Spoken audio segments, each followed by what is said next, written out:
कल लोकसभा में गृह मंत्री अमित शाह एक ऐसा बिल पेश करते हैं जिसकी जज में खुद प्रधानमंत्री, किसी भी राज्य का मुख्यमंत्री, कोई भी मिनिस्टर, चाहे वो किसी स्टेट का हो या यूटी का हो, वो अगर 30 दिनों तक जेल में रहता है तो 31वें दिन अपने पद से खुद ब खुद हटा दिया जाएगा। अब इसके बाद पूरे देश में खासकर विपक्ष ने जमकर सवाल उठाए और बताया कि ये बिल संविधान विरोधी है। वहीं सत्ता पक्ष का कहना है कि इस बिल को भ्रष्टाचार को खत्म करने के इरादे से लाएगा। अब अगर आप सत्ता पक्ष को पसंद करते होंगे तो सत्ता पक्ष की बात मानेंगे, अब अगर आप विपक्ष को पसंद करते होंगे तो विपक्ष की बात मानेंगे। लेकिन अगर आप लोकतंत्र को मानते हैं तो ये दोनों ही सही नहीं है, इसलिए पूरे केस को समझना जरूरी है। सबसे पहले विपक्ष ने विरोध क्यों किया ये समझना बहुत जरूरी है, क्योंकि विपक्ष में बैठी पार्टियां ही सरकार से सीधा सवाल करती हैं। तो विपक्ष का कहने का मतलब है कि अगर मान लीजिए बीजेपी ईडी या सीबीआई जैसी जांच एजेंसियों का यूज करके बीजेपी गैर शासित राज्यों के किसी भी मुख्यमंत्री या मंत्री को 30 दिन के लिए अरेस्ट करा दे ईडी सीबीआई से, जो कि आसानी से हो जाता है, तो वो अपने पद से हटा दिया जाएगा। और ये बात एकदम सही भी है, क्योंकि इस बिल में ये नहीं मेंशन है कि अगर वो गिल्टी होगा व्यक्ति तब हटाया जाएगा। उसमें सिर्फ यही मेंशन है कि बस वो गिरफ्तार हो गया 30 दिनों तक तो 31वें दिन हटा दिया जाएगा। अब इसके पीछे आंकड़ा भी है जो बताता है कि हाँ सच बात है, विपक्ष की इस बात में दम है। अब अगर हम पॉलिटिशियंस को लेकर पिछले 10 सालों में बात करें जो ईडी ने केस रजिस्टर्ड किए, तो उनका नंबर से 193 और इनमें से सिर्फ 2 केसेस पे प्रूव हुआ कि जिनको ईडी ने गिरफ्तार किया था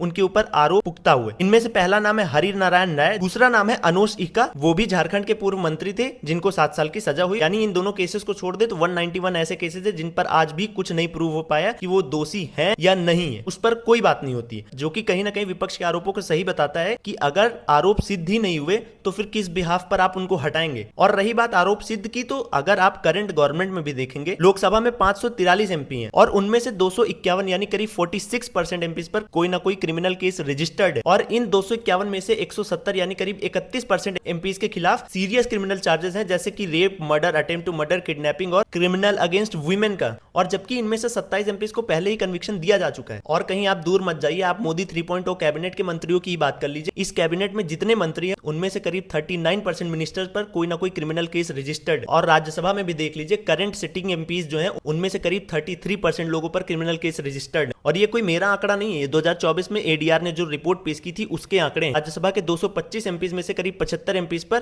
क्रिमिनल केसेस रजिस्टर्ड है। इस बिल का एक और लूप होल है जिस पर विपक्ष सवाल उठा रहा है, कोई पीएम, सीएम, मिनिस्टर हटाया जा सकता है तो एमपी और एमएलए क्यों नहीं? जबकि एक आम सरकारी नौकरी करने वाला कर्मचारी चपरासी भी हो, अगर वो जेल चला जाता है तो उसको बर्खास्त कर दिया जाता है, तो फिर एमपी एमएलए क्यों नहीं? इसीलिए विपक्ष इसे सिलेक्टिव और असामान्य कानून बता रहा है। और अगर आसान भाषा में आपको समझना हो तो सवाल बिल पर नहीं, बिल की ट्रांसपेरेंसी पर है। इसकी क्या गारंटी है कि ये बीजेपी शासित राज्यों में भी होगा और गैर बीजेपी शासित राज्यों में? विपक्ष यही कह रहा है, अगर इसकी श्योरिटी मिल जाए तो शायद इस पर बात बन सकती है। बाकी आपको क्या लगता है? अपना point of view comment box में जरूर दीजिएगा। जय हिंद, जय भारत।